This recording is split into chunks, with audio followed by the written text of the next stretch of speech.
Hello, my dear students. Let's do Act 4, Scene 3. First of all, we will be doing the MCQs.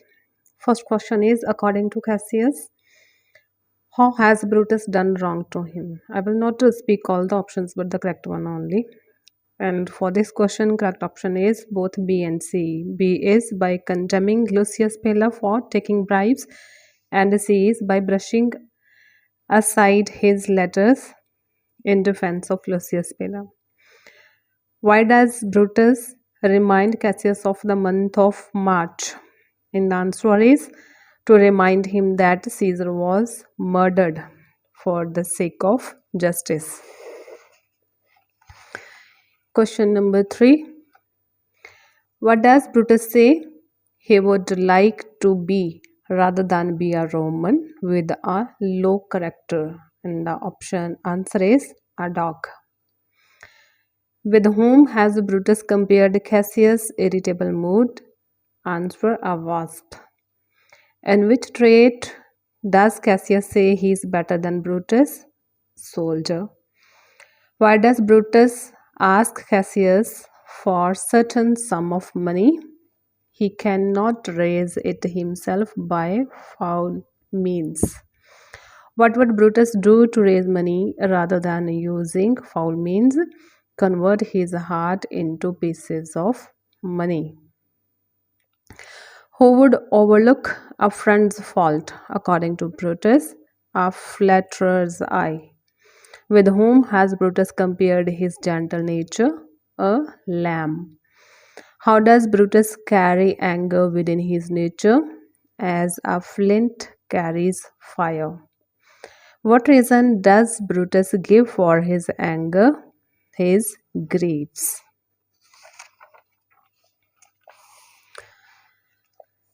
Number 12.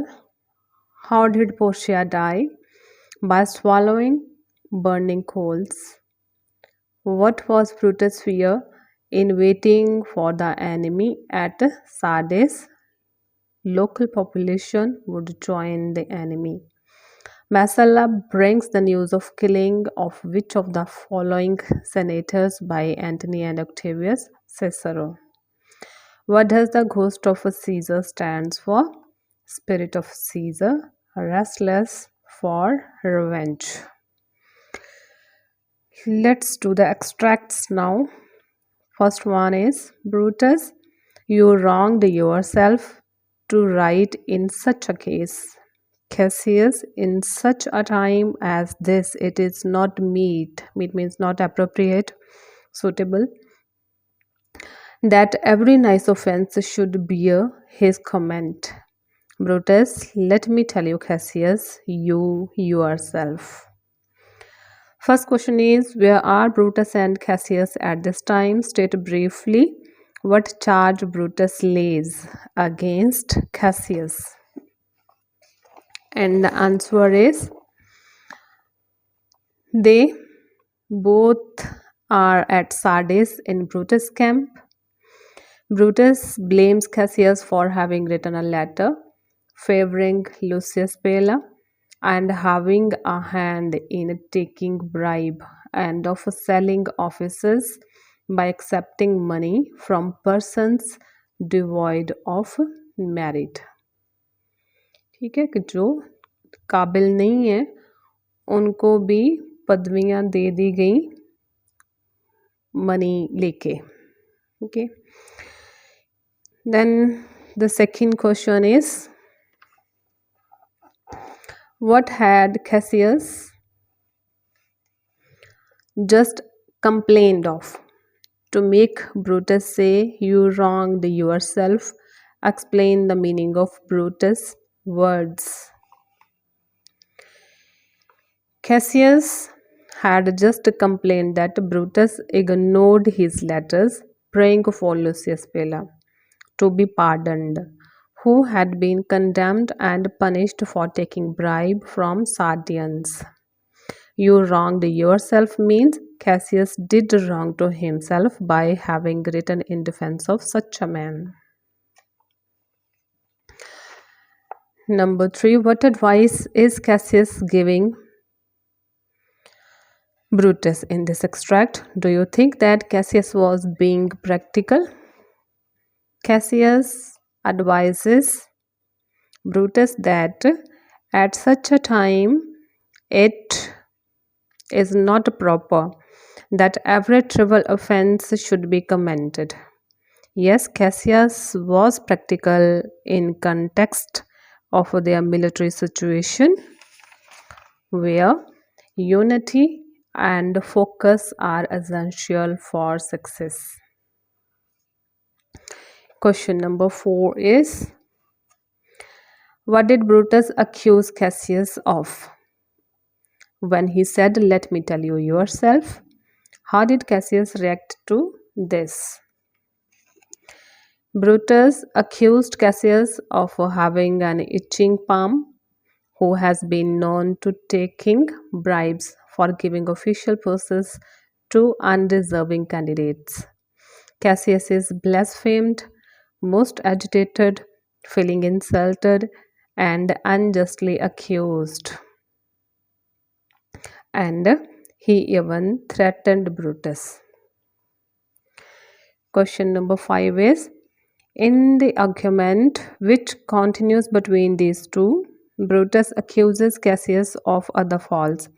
Point out two of these faults and say how Cassius reacted to these accusations. Do you think Brutus was being fair to Cassius? Brutus accuses Cassius for following reasons. And what are these? Cassius is greedy and selfish. Brutus asked Cassius the gold for his army, and he refused. Okay, Cassius had refused.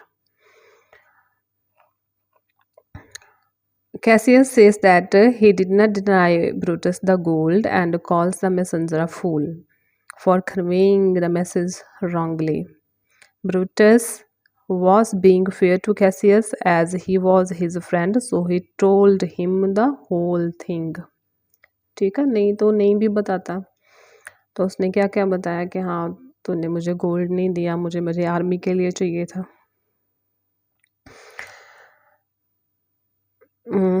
As he was his friend, so he told him the whole thing. However, the timing of acquisition was poor. Now let's do extract 2. Brutus, the name of Cassius, honors this corruption, and chastisement doth therefore hide his head. Cassius, chastisement.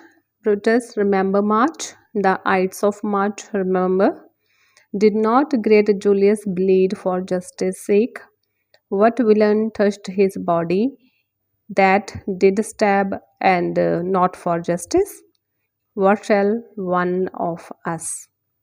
What sort of corruption is referred to in the extract? What has been the reaction of Cassius just before this extract to this accusation?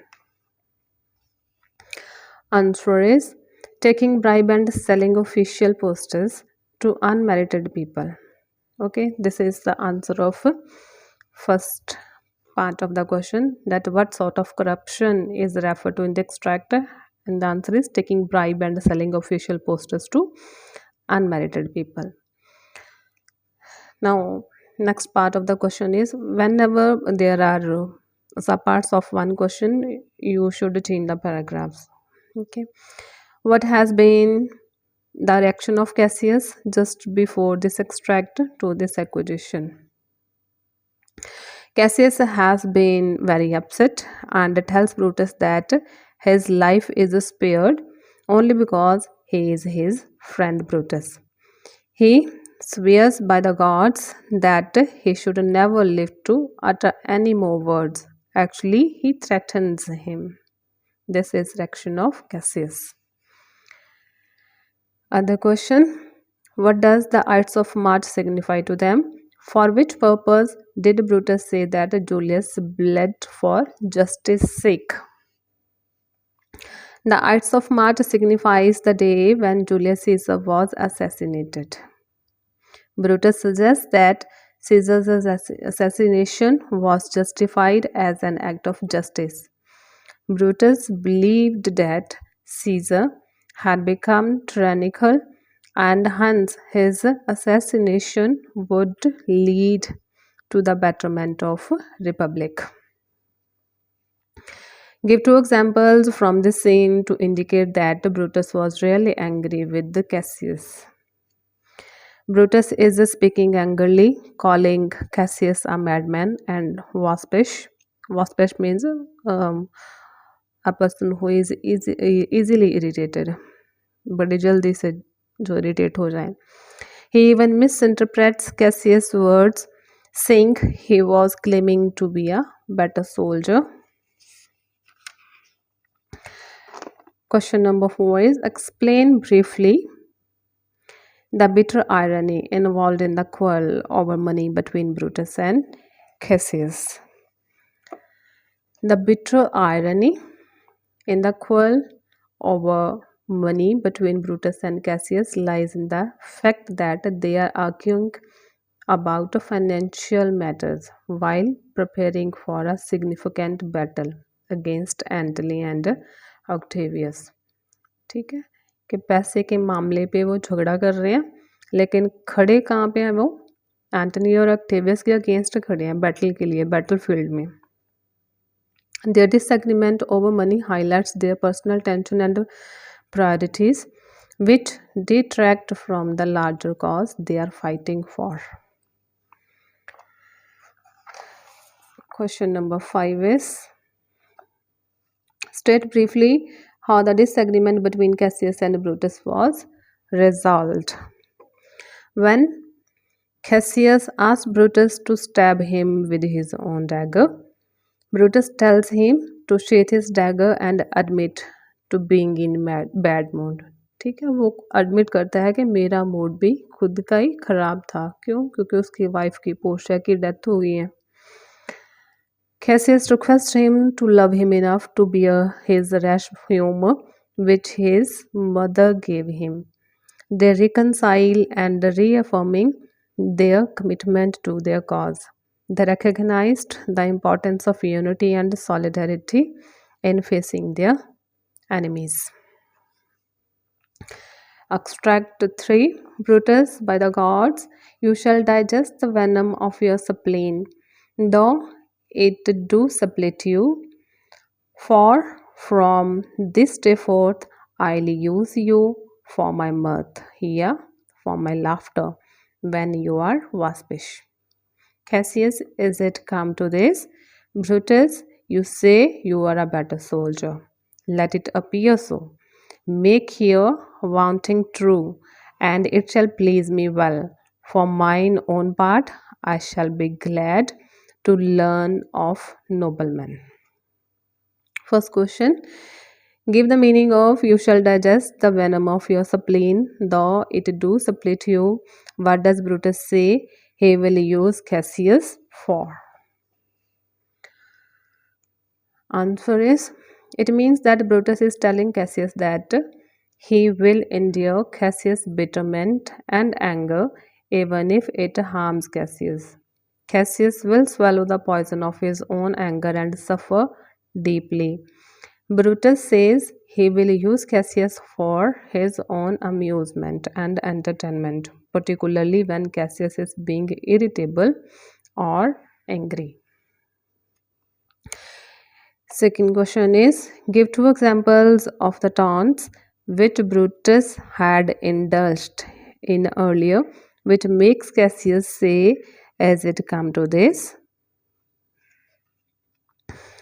Answer is, the two examples of taunts by Brutus earlier in scene are, remember March, the Ides of March, when Brutus reminds Cassius of Caesar's assassination and implies that Cassius should remember the cause of justice. Second one is, the name of Cassius honors this corruption when Brutus accuses Cassius of being corrupt or dishonorable. Now, the third question is, under what conditions had Cassius made the statement that he was a better soldier than Brutus? How accurate is Cassius' assessment of himself as a soldier? Give reasons for your answer. Cassius had made the statement that he was a brave soldier than Brutus during their argument. Cassius may have made this statement out of frustration or to assert his own authority. However, the accuracy of Cassius' assessment of himself as a soldier is debatable. Where Cassius is a skilled and experienced military leader, Brutus also possesses strong leadership qualities. Cassius may excel in certain aspects of warfare, but Brutus' commitment. What is meant by wanting? How could Cassius prove his wanting at this point of time? Wanting means boasting about one's abilities or achievements. Cassius could prove his wanting by demonstrating his powers as a soldier in battle, showing bravery, skill, and leadership. At this point, in this time, Cassius could back up his claim by leading their forces effectively in the upcoming conflict with Antony and Octavius. Fifth question is, while Brutus and Cassius are arguing, a strange visitor enters the scene. Who is he? What is the purpose of his visit? How does Brutus react to his arrival?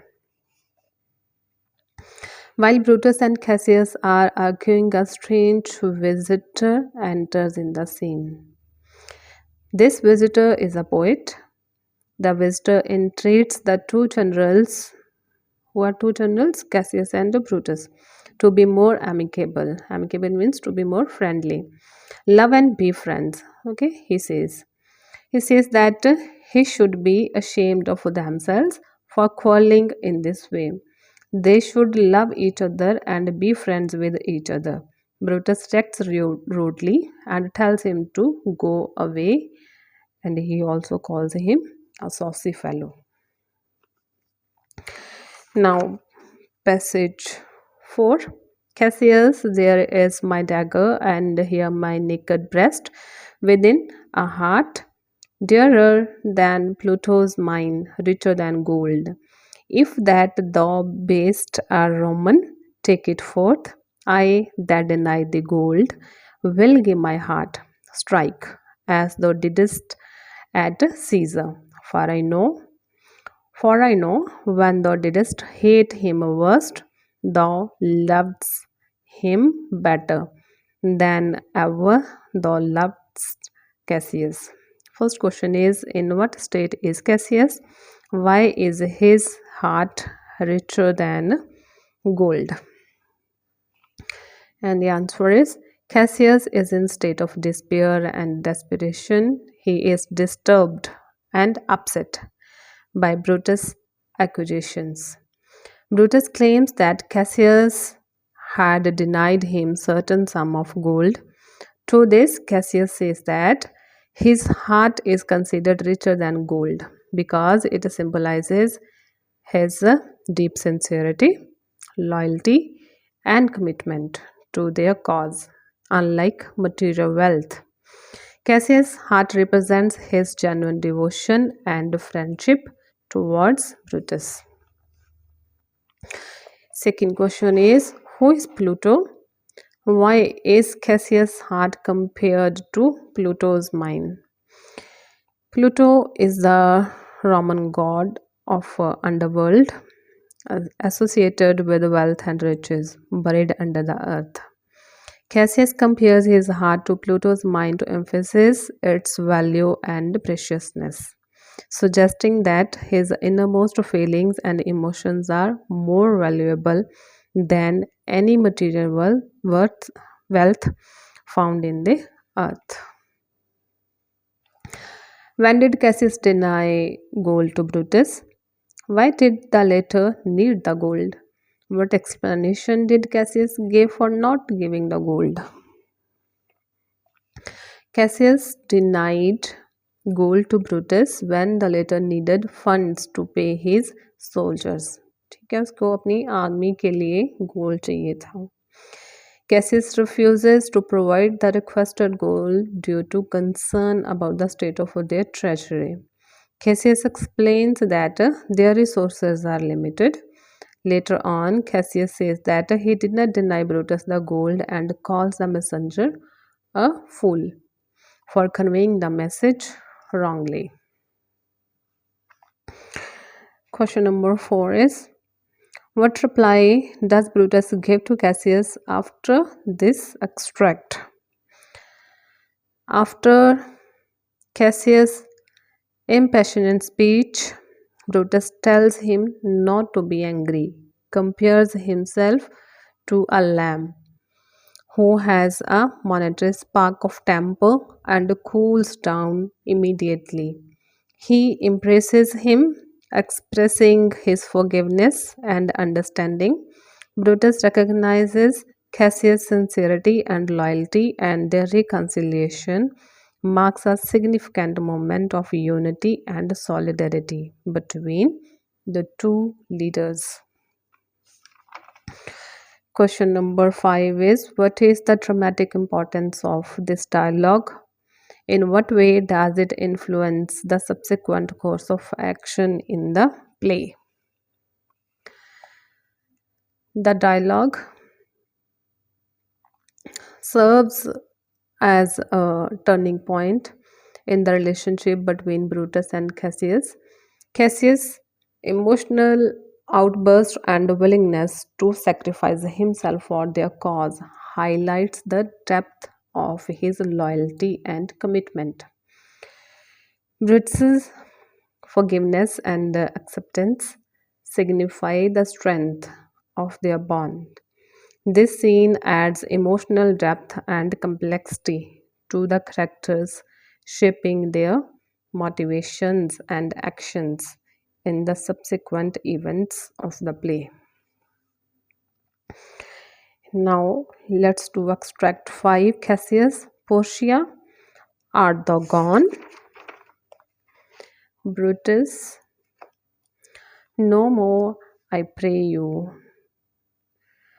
Messala, I have here received letters that young Octavius and Mark Antony come down upon us with a mighty power, bending their expedition towards Philippi. Messala, myself have letters of the self same tenor. Question number 1 is, where has Portia gone? Why is Brutus so abrupt as to wave aside the thought of Portia? What does it show us of his nature? Portia has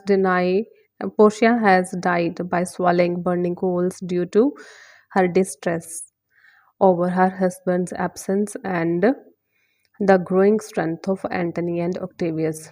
Brutus is abrupt in waving aside the thought of Portia because he is emotionally overwhelmed by her death and does not want to dwell on it further. This abruptness shows that Brutus is struggling to cope with his grief and may be trying to suppress his emotions.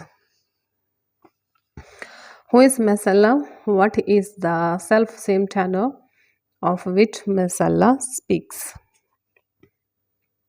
Messala is a friend of Brutus and Cassius. Messala speaks that he receives the same message that young Octavius and Mark Antony are approaching Philippi with a powerful army to attack them.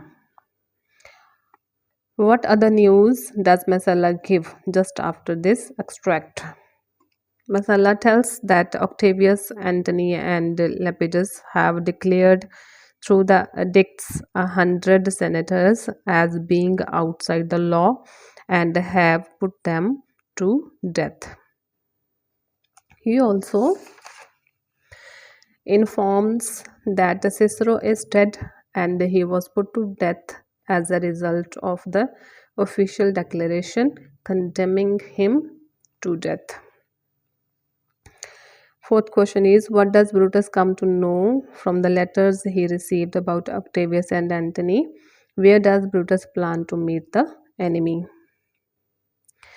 He comes to know that young Octavius and Mark Antony are about to attack them with a powerful army, directing their march towards Philippi. Question number 5 is, how strong had Octavius and Antony made themselves? What was the fate of Cicero? Octavius and Antony had made themselves so strong they were moving to Philippi with a very strong army. They were so strong that they had executed 100 of senators. Cicero had also been executed by them. Extract number 6. Brutus, you must note beside that we have tried the utmost of our friends.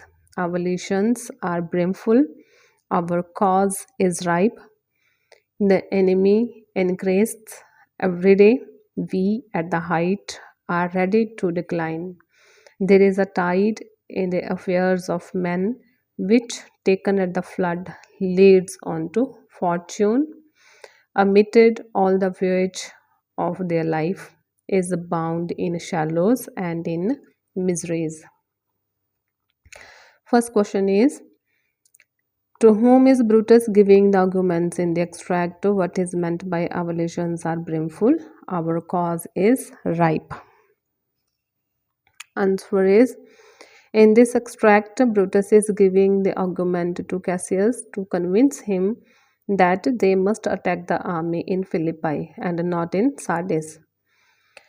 Our legions are brimful, our cause is ripe, means that Brutus and Cassius were at peak of their strength and that there was support from people for their cause and therefore it was the right time to attack the advancing enemies. What he was trying to say at that time कि जब कोई चीज़ peak पे है ना, अभी उनके पास पूरी strength जितनी हो सकती थी उतनी थी, तो उससे अभी और ज़्यादा नहीं बढ़ सकती, उनका भी डिक्लाइन ही होना है, कम ही होनी है strength. Okay. Second question is, give two arguments of Brutus to indicate that his military strength is in an advantageous position. And the answer is, the two arguments of Brutus to indicate that his military strength is in advantageous position are, first one is that the people between Philippi and the Sardis are on the side of Brutus and Cassius. This fact will help the armies of Brutus and Cassius. Second one is that the allies of Brutus and Cassius are ready to provide all the help that is required by Brutus.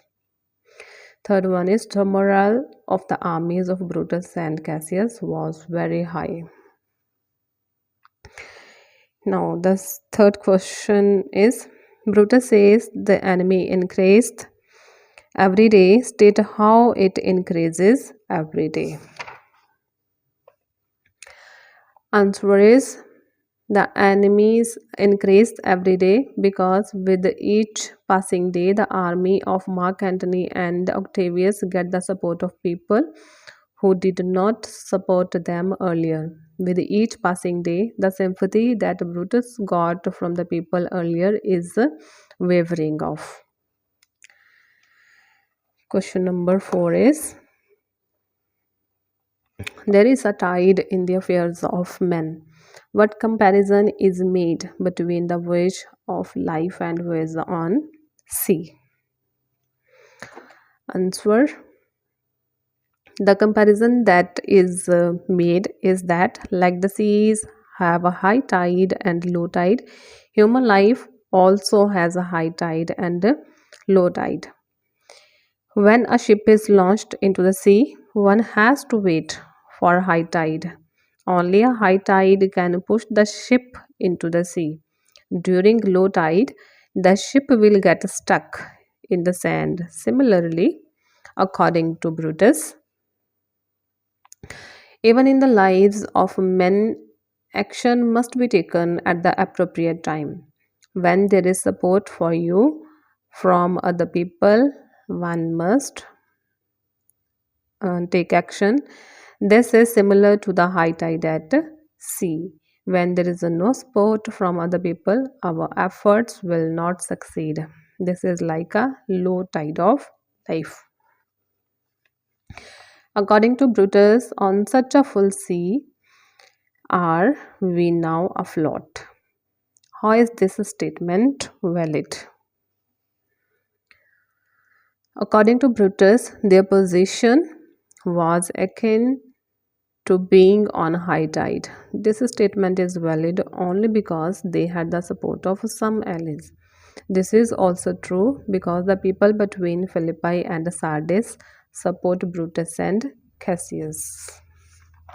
Now, the last extract of the scene. Brutus, how ill this taper burns, huh? Who comes here?